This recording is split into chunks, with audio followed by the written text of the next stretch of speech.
Hello and welcome to Founded Fetched It. I'm Jo Parrott, founder of the Ladies Working Dog Group, and I'm pleased you're joining us. We're all about diving into the fascinating world of gun dogs.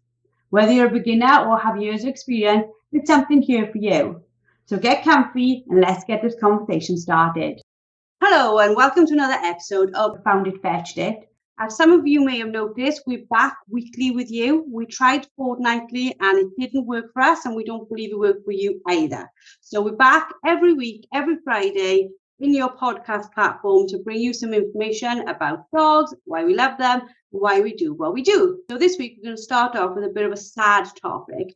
Emma Liddell, the LWDG mindset coach, is here to talk to me all about how we can manage bereavement when a dog dies. So first of all, hello Emma, how are you this week? I'm good, thank you, Jo. And it's quite a somber, but I think a really poignant topic for us to talk about, because often when we get our dogs, we know that at some point we're going to lose them, but it never becomes any easier for us. So I think it's a really useful thing that there will be people out there listening who may be about to lose a dog or have just lost a dog, and hopefully they'll be able to get some support through this. It's definitely a lot of us go through with our pets, and I think it's hard enough if your pet is just a pet. But I think if you've spent day after day, hour after hour working with your dog, the bond is far, far greater, isn't it? Absolutely. So if we compare it to kind of a normal pet dog where they're just part of the family, and I say just, they are part of the family, our dogs are our hobbies, they are our companions. For some of us, they are our tools for work as well. They are the people that help us, or the animals that help us get the job done. So it's not just a simple relationship. It becomes a much more complex relationship between us and our dogs, about seeing them as a pet, seeing them as a friend, seeing them as a working dog that provides a purpose for us, which is very, very different. I see a lot of ladies in our group share the loss of one of their working dogs, and as it is for everyone, the heartache is so noticeable. And I try my best where we can to even send out from the group like a sympathy card or something, because they really do feel like they've lost a limb, don't they? You know, that dog might have been part of a team that did a specific role, or it might have been their only gun dog. It might have been the last gun dog of a line. Their bonds might be so deep. The wound is incredible. Yeah, absolutely. And I think, you know, I always laugh and joke about when I got Scout, my first working gun dog. I referred to him for the first 3 months that I had him as backup puppy, because I knew that my existing dog, who's 11, at some point is no longer going to be with us. And I knew that there was no way I would be able to cope without having another dog in the house. So I specifically bought this puppy. I know it won't change the grief of over losing Fudge, but I knew that because of my lifestyle and because of the way I see my dogs and the time I spend with them and the relationship I have with them, to then go from that potentially of not having a dog in the property, for me, would be absolutely overwhelming. So if we talk about like losing one of our pets, how incredibly painful it is, can you share some initial steps that our listeners could take when it comes to like coming to terms with such a big loss? Yeah. So the first thing, and this is something that I'll say a lot, is about being kind to yourself. So it's really important to understand that grief, whilst it is uncomfortable, is absolutely normal after the death of anything we love, a pet, a loved one. And whilst it can feel absolutely distressing and overwhelming, it goes through different stages. There is a cycle that we go through, and it does lessen over time with intensity and frequency. So there's no time frame on it though. And some people will say, well, when will it get better? So for some people, generally, they experience decreased symptoms in 6 to 12 months, which then lessen over the next years. But if it's a traumatic loss, and that's something which I think it's important we do kind of separate out, there is kind of the bereavement of a pet getting older, and then the pet dying or being put to sleep as part of that. And then there is sometimes where it's very sudden and very unexpected, and that becomes kind of a traumatic loss, which is slightly different. And it's often harder to cope with that. If the loss was unexpected, whether it's as a result of an incident, whether it's as a result of an unexpected injury, the way that we grieve about it will be very, very different. So the characteristics of the death can really heighten that risk of a traumatic reaction, depending on that kind of on that bereavement, really. Yeah, because I can remember at the beginning of this year having Dad's last remaining trialing dog, Grace, who lived with us. It was time for her to be put to sleep, and for me, she was, I come to terms with the fact that she was elderly, that sometimes she was going to need to go, but she was also what I felt was my last physical link to Dad. She was that. It's such an odd thing to say, and people listening may or may not understand. I could see Dad with her, and then she was with me. So in some ways, she was a connection to him. But her death hit me in a very different way to other deaths. I grew up on a small holding. Death is part of life. I was taught that from a really young age. I saw lambs being born and passing. I saw pups being born and passing. I not come to terms with it, because that's not right. But I knew how the cycle worked.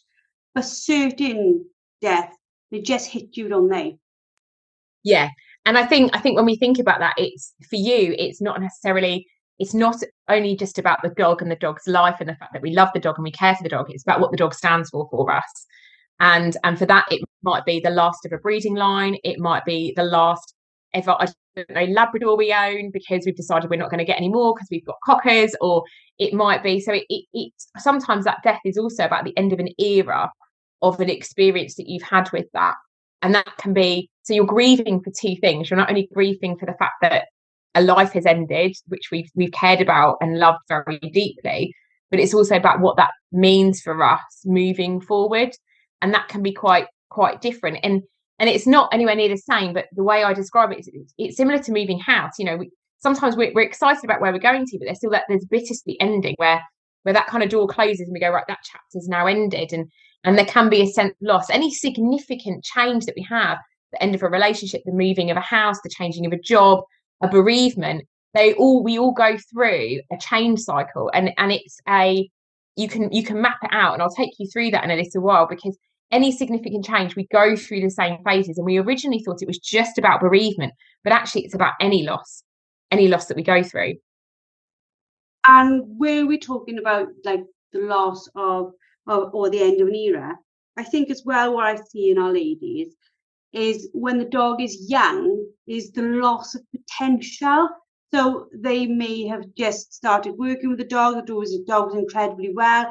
They saw this dog as being like the dog that got them to maybe one of their goals, or they could see themselves advancing with the dog. And that loss of potential hits them hard as well, doesn't it? Yeah, because it's the loss of the dream that we've had with that dog as well. So often, and when we talk about things being traumatic, and we're talking about traumatic grief when the dog is young, or it's very unexpected, or there's been an incident, God forbid, on a shoot or whatever else, where the dog has been injured and has had to be put to sleep as a result of that. It's about the loss of the city of our world at that point. And when we go out that morning with our dog, we assume that we're going to come home with that dog and our dog is going to be happy and healthy. We assume that when we buy a dog, that generally our dog is going to live to hopefully at least 10, if not older. And so we've kind of taken on this lovely little puppy, but we have this belief that our puppy is going to be with us for X amount of time. And when that doesn't happen, the stability of our world crumbles. And it's exactly the same when we talk about bereavements of kind of younger people. We know that people struggle to adapt or adjust post-bereavement when the person has been younger, especially with children, than we do with older people, because we think, well, they've had a good opportunity at life, they've had good innings, they got to a good age. Whereas actually, if it's a young child at 5 years old, or a teenager, or even someone in their kind of 30s, 40s, 50s, it seems unfair to us, and we struggle to adjust to that a little bit more, because the stability of our world seems unfair, because we believe that people die and dogs die when they're older. And when that gets challenged, we don't like it. It becomes very hard for us to have that reminder that life is maybe a little bit more vulnerable than we would like. So we're talking a little bit about, or you're just sort of like brushing on like the common emotional stages or the reactions that people experience after losing their pet. Are they similar to traditional grief stages, like if we lose a human? Absolutely, it's exactly the same. And that's why sometimes we struggle when people who maybe don't see dogs in the same frame as us go, well, it's just a dog. Well, it isn't, because to us, it's our partner, it's our friend, and actually our dogs, potentially, the majority of us, myself included, our dogs have got us through a lot. You know, my dog has got me through some very difficult times where I've been very emotionally struggling, and my dog has been my constant. And so that he is my companion.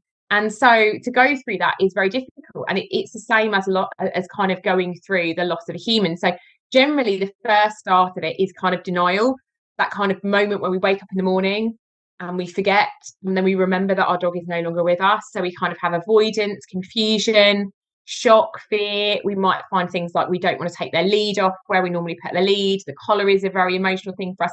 People don't even want to move away food or water bowls. They don't want to hide them away because it is just too difficult at that point. And then we kind of go through that anger. It feels unfair, the frustration, the irritation, the anxiety that might come up with it. And then we kind of go into what we affectionately refer to as a therapist as the pit of despair, the bit at the bottom. And we can cycle round that pit of despair. It's kind of not just this curve that goes through. We can kind of get stuck in there if we're not careful. And we will for a little time as we kind of processing what's happened to us, which is the bargaining part. So struggling to find meaning, especially if it's a traumatic bereavement, reaching out to others.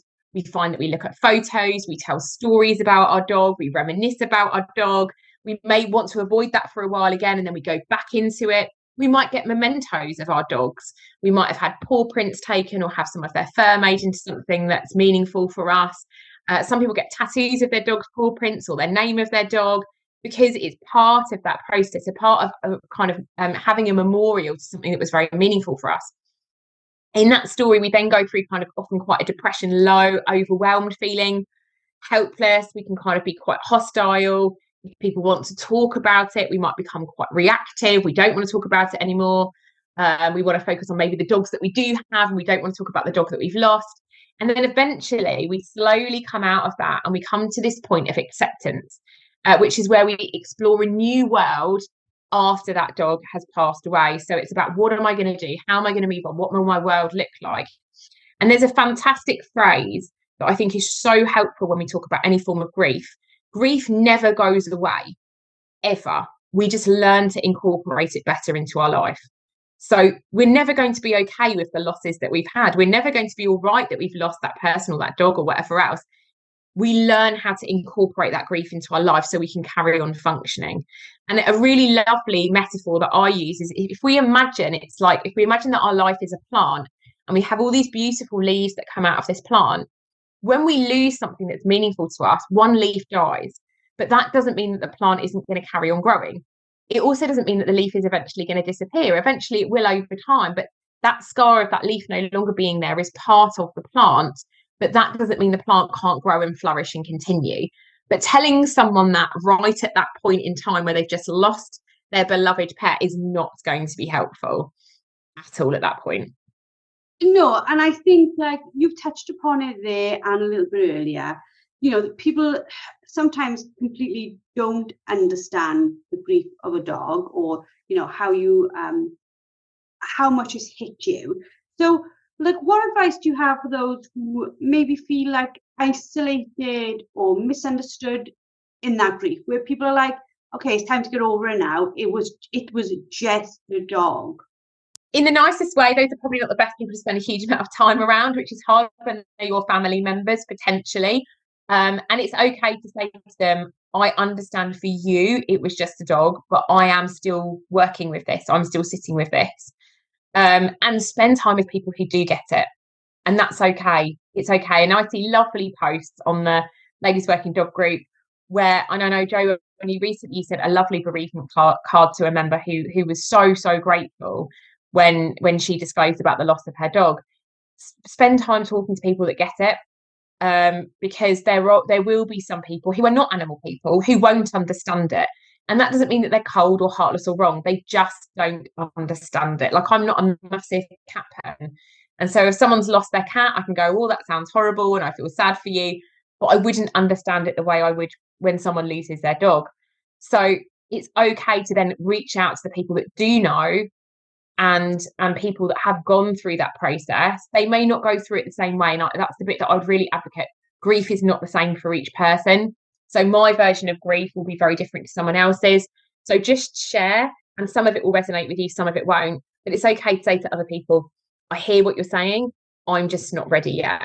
I think in our community, we do have that understanding, even if we've not gone through the loss yet ourselves, this is our first dog, we do understand the connection, and we do understand and appreciate how badly that connection will feel, even if it's just for us individually, when that connection goes. It's nothing, I don't know, maybe it's people who just, like I say, it's people who work animals. Until you've known that connection with an animal, you can't understand why it feels such a bad thing when they leave us. But what can owners do, and what things can we do to prepare ourselves for the eventual loss? Because especially if our dog's getting older, and we know that it may be round the corner, like months or a year or so, rather than when we've got them in a pup and we're seeing things decades away. What can we do to, not saying not be in grief, because we're all going to go through grief, but what can we do to prepare for that? So, and this is kind of where I am at the moment with my dog. He's 11. He's still in good health, but I know that statistically I might get another 2-3 years out of him, maybe. And I can see that he's slowing down. And part of it is being honest with myself that is happening, making decisions about him being as comfortable as possible, making decisions about when will I know it's time, and how will I know it's time. And the best advice I can generally give, and obviously none of it's veterinary advice, is we love our dogs. The sheer fact we're considering it probably means we're close to that point anyway, because we wouldn't want to put a dog down prematurely. We wouldn't want to go through that journey. What will that journey look like? Would you want to take the dog to the vet? Do you want to get the dog to come out, the vets to come out to you? Obviously, with the financial implication that might have. I would say absolutely think about mementos, think about what's going to be important to you. Would it be useful for you to take some paw prints from your dog now? You can have those memories of when he or she's happy and healthy doing that, rather than potentially towards the end where it's more distressing. Things like paw prints, nose prints, all those other things, photos, mementos. Think about actually what part of your dog's kit that you've got do you want to keep? Is it a lead? Is it a bowl? Is it a some people do amazing things where they turn their leads into kind of plant pots and they grow a plant in there. Again, for some people, it's, do they want to have their dog cremated? Would they like to do something with the ashes? Is that something that they'd like to consider? For other people, they won't want to do that. There's no right or wrong way of doing it. But I would say, as a culture, especially most of us are British, we are very uncomfortable talking about death. We never used to be in Victorian times because infant mortality was quite high. Death was part of kind of what we spoke about all the time. Now we move away from it, and I do think as a group of women, it's okay to talk to each other about it as well, and say, look, actually, I'm starting to see my dog slow down, and I'm starting to thinking that actually, do you know what, we probably won't see this season out with him, or actually we've maybe got a year left with him or her. What have you done to kind of support yourself? And they might say, well, I had a ring made and I did that, and you might say, well, that doesn't really work for me. Or actually, do you know what, I do want to, I don't know, take one of their old dog coats and sew it into a bear, or something that's really meaningful for you. Most of us do want to keep a memento of our dogs in some way, shape or form, but it's what's comfortable for you. For some people, absolutely, having a paperweight made of their dog's ashes would be beautiful. Some other people might find that really uncomfortable and just want to keep a dog collar, or keep their favorite dog bowl with their name on it and keep that to one side and, I don't know, grow a plant in it or something. So it's about being honest that that's coming. Being in denial won't help. We will all lose our dogs, hopefully very late on in their life, and it will be a very comfortable ending for all of them. But it's about being honest with ourselves and each other. Talk to your family members. Everyone's going to grieve differently. If you've got children, how are they going to cope with that? How are they going to manage that? Do they need to be part of understanding the dog being put to sleep? Again, depending on the age of the child, is it appropriate to have the child there? Is it appropriate to not have the child there? Speak to your partner. If they're not working dog people, you might want to prepare them. I'm not going to be okay about this for a period of time, and you may not understand why, but I'd really like you to be there and help me. And actually, please, for the first 3 months, don't discuss us getting another puppy, because I don't want to feel like I'm replacing my old dog. Or actually, I really want to get a puppy because I don't want to have kind of an empty house, or I want to have something to focus on. And we're all different. There's no right or wrong way of grieving. But just thinking about it, although it's uncomfortable, and I'm one of those people that I can't even read. If I read the Shooting Times, they talk about a dog coming to their last season, I start welling up. Like when I think about my dog dying, I could cry thinking about it right now. But it's important that I do, because then it's not a shock. I know it's not a shock to me when it's going to happen, but I've already thought about what would I like to do, what would be helpful for me. And I might change my mind at the time, but I can prepare for it a little bit better.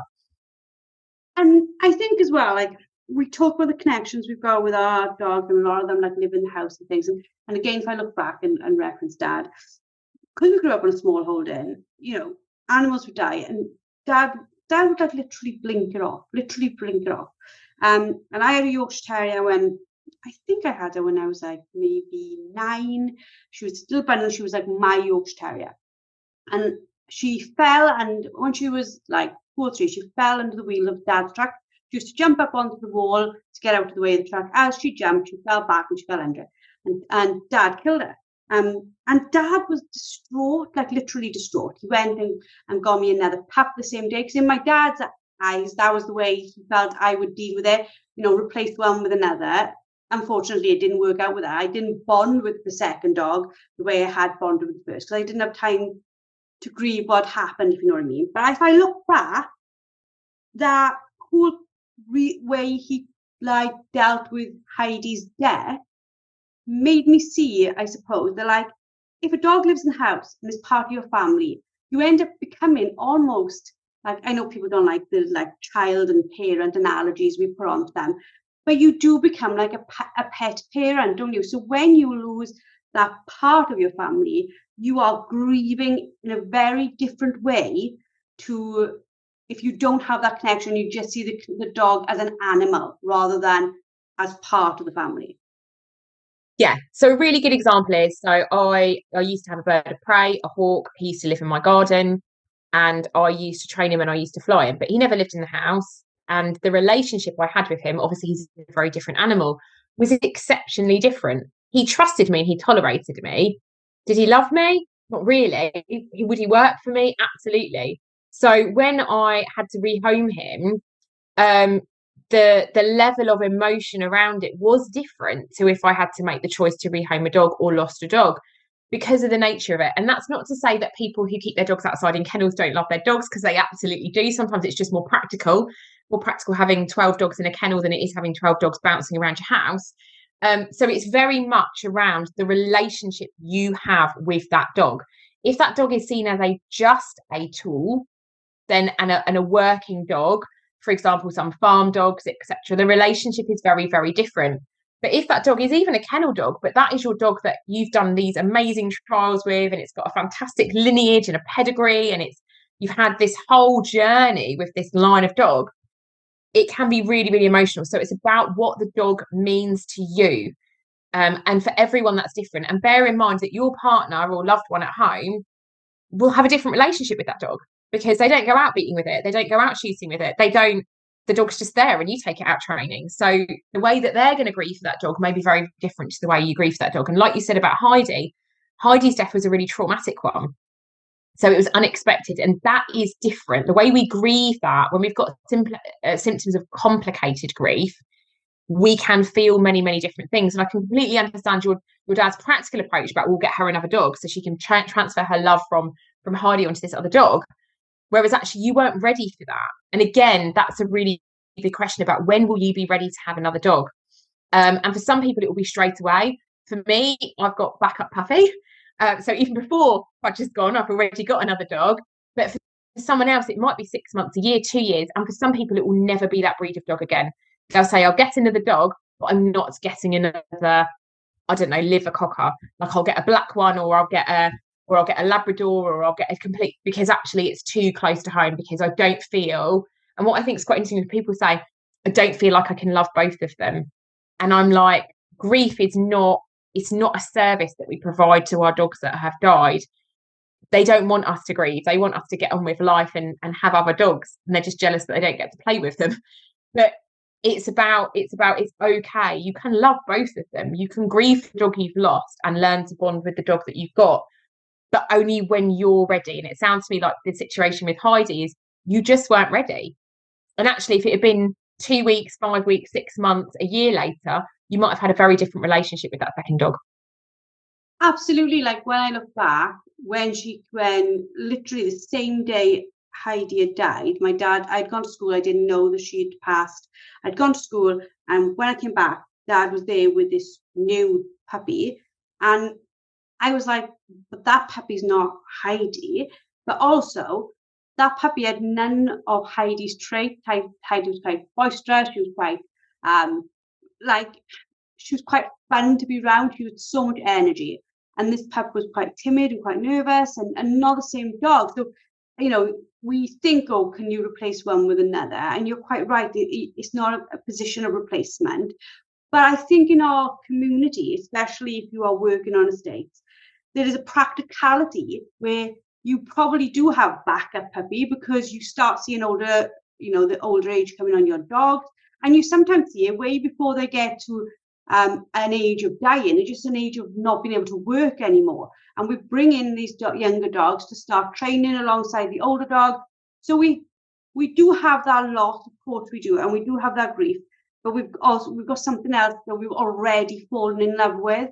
I think that makes it not easier, but it makes the transition different to those who've got no other dog in the house.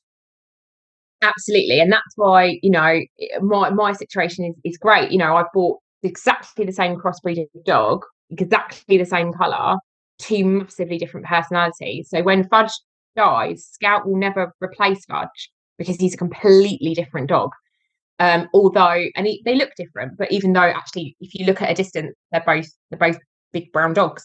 And so absolutely, if you've got multiple dogs, the grief is still no different, but you still are focusing on life, and you still have to focus on another dog. So if you're going through this kind of complicated grief, this traumatic grief, there's generally a huge amount of intense sorrow and pain over the loved one's death, which is completely normal.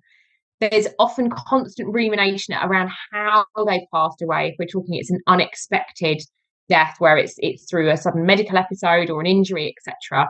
The inability to accept their death is generally, that period is longer, or the fact that they feel completely numb and detached over it. They just can't do it, or they feel very, very bitter about it.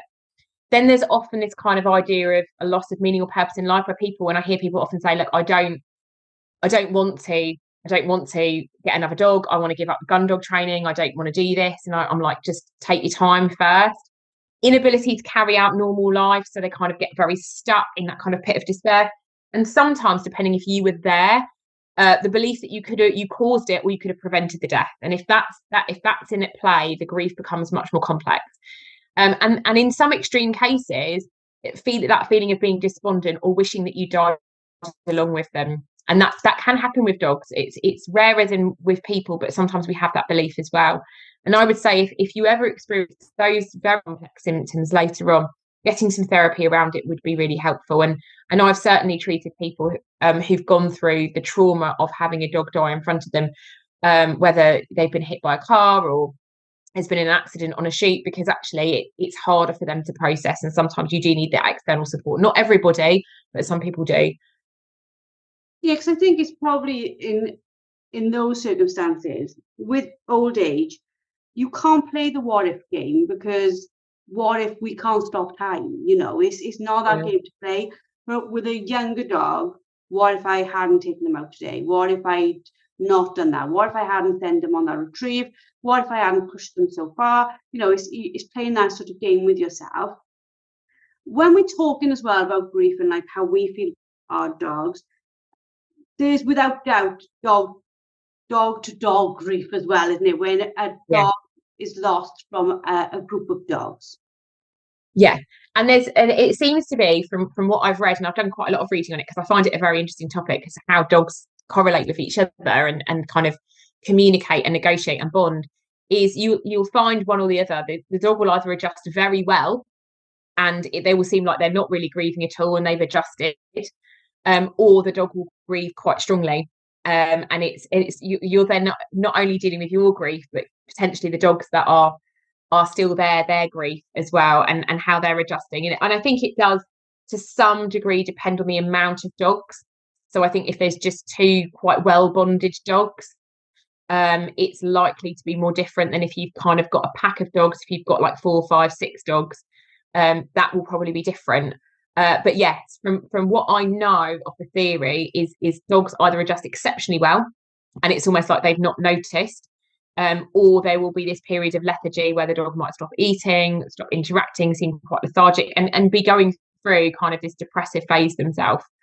I always find it interesting in our group when people talk about grief and like how they're feeling and how they see the rest of their pack or their other dogs dealing with it all, is the concept. And I've only found it in dogs. It might be in other animals as well. It's this concept of like rainbow bridge. You see it quite a lot. My dog's going over rainbow bridge. I don't know the history behind that, and maybe I'm asking you and you don't know the history behind that. But do you think like this sort of signification of a passing over, or the dog passing over, it helps us? Yeah, absolutely. And we want to have this belief, and it depends on your faith. Absolutely depends on your faith, that our dogs are in a big old field somewhere, all playing with each other, having the time of their life, just waiting for us to turn up. And some of us believe that they're all together. Some of us might believe that all our dogs are waiting for us. And my God, if you've got through a lot of dogs, that is going to be some welcome wherever you arrive. But it gives us a sense of comfort. The same way with bereavements of humans is for some people, they're quite pragmatic and they maybe don't have a belief that we go somewhere, that we have a soul, and that goes on to something else. But I think it's really important to think about your faith in that area, about where does that work. And we'll have people that are part of the group that have all sorts of different faiths. But most of us want to believe that our dogs are at peace, that they're no longer in pain, that they're no longer suffering, and that if we believe they go anywhere, it's a better place. And that does give us comfort, because none of us are selfish enough to want to keep our dog in pain just because we don't want to let them go. And I think that's the best thing we can ever do for our dog, is make the decision that their emotions are more important than ours. Like, we are happy to let them go because it's the best thing for them, and we will deal with the pain rather than them. And I think that's quite a beautiful thing that we can do for our dogs, which we can't do for humans. Without doubt, I see like in the group really, really regularly, it's better a week too early than a day too late. And 100%. I think we're in a unique position with our pets in the fact that we don't have to watch them suffer, and we have more control than we do with our human family. We aren't able to control their journey. That's left to the medical profession. But for us with our dog, we can end pain, we can end suffering. And I think that it's not nice that they've got to be like put to sleep, but it's nice we can stop the suffering. For me, I think as a dog owner, that is the greatest gift we can give to our animals, is we can choose for them to have a peaceful end to their life, because they've already given us so much. The least we can give back to them is a peaceful ending. Although we don't like it, actually, when we think about it, grief is a really selfish thing. And I mean that in the kindest way, because grief is that we can't see that dog again. We can't play with that dog. We can't take them for a walk. We can't get cuddles with them. It's nothing to do with the dog. It's about us. We don't like that feeling that we don't get to see them anymore. So it's the most beautiful, unselfish thing that we can do for our dogs, to go, actually, my emotions are going to take a back burner here. Like, I know I'm going to hurt, and I know it's going to be horrible, and I know it's going to be painful. But right now, you are more important than my emotions, and I get to give you that gift, which I think is pretty special. And as dog owners, it is probably the biggest decision we'll ever make for our animals, and it's one of the most responsible and caring decisions we can make for our animals, which is really a very loving decision to make. Finally, for sort of like listeners who are currently going through like this incredibly painful journey, what's the like one message of hope or reassurance that you'd like them to take away from today's podcast? So the first thing is what I've said before, which is grief never goes away. We just learn to incorporate it better into our life. And you will learn to incorporate it better. It might not be today, it might not be tomorrow, it might not be next month, but you will. And the other thing that I would say is, if you choose to get another dog, you have infinite love in your heart for every single dog you have owned and every single dog you will own. There will always be space to love the dogs you've lost, also love the dogs that you still have and the dogs you will be going on to have. So never ever feel that it's somehow a disservice or we're doing something wrong. You have endless love in your heart. You can love your partner, your children, and your dog. There's no reason why you can't love the dogs you've lost and go on to love more. It's a very beautiful thing, the fact that we have this endless love that we can give to things. So although you may not be ready today or tomorrow or next week, and that's fine, if at some point you are never replacing the dog you've lost. That will never happen, because it's a very special relationship that you've had. But you can go on to have an amazing new relationship with a different dog if you choose to. Well, I hope this podcast episode has given some comfort and some understanding and some actionable advice that Emma's given us for listeners who are grieving, or for those of us who are not grieving at the moment but may want to make plans for the future to know how we're going to deal with everything. Thank you, Emma. I can't believe we haven't done this podcast before now, because as we go through it, I'm actually thinking, wow, this is probably something our community needed to be in here as a cornerstone of support. So I'm really, really pleased that we've done it, even though it's not the nicest of topics. For our listeners who are listening in, please send us your feedback, what you thought. Put it in the fan community, put it on the Society Members Lounge, send it to us in an email. We really like to hear your feedback. Don't forget to subscribe. Don't forget to review. And we look forward to speaking to you all next week. That's a wrap on today's episode of Found It, Fetched It. Thanks for listening. If you found our conversation valuable, please could you do us a favour and subscribe and leave a review so other people just like me and you can find the podcast. For the ladies out there who are passionate about gun dog training and want more tips, live sessions, and a community that gets it, you're welcome to join our membership. Just visit www.thelwdg.com to learn more. Until next time, keep working with your gun dog and take care.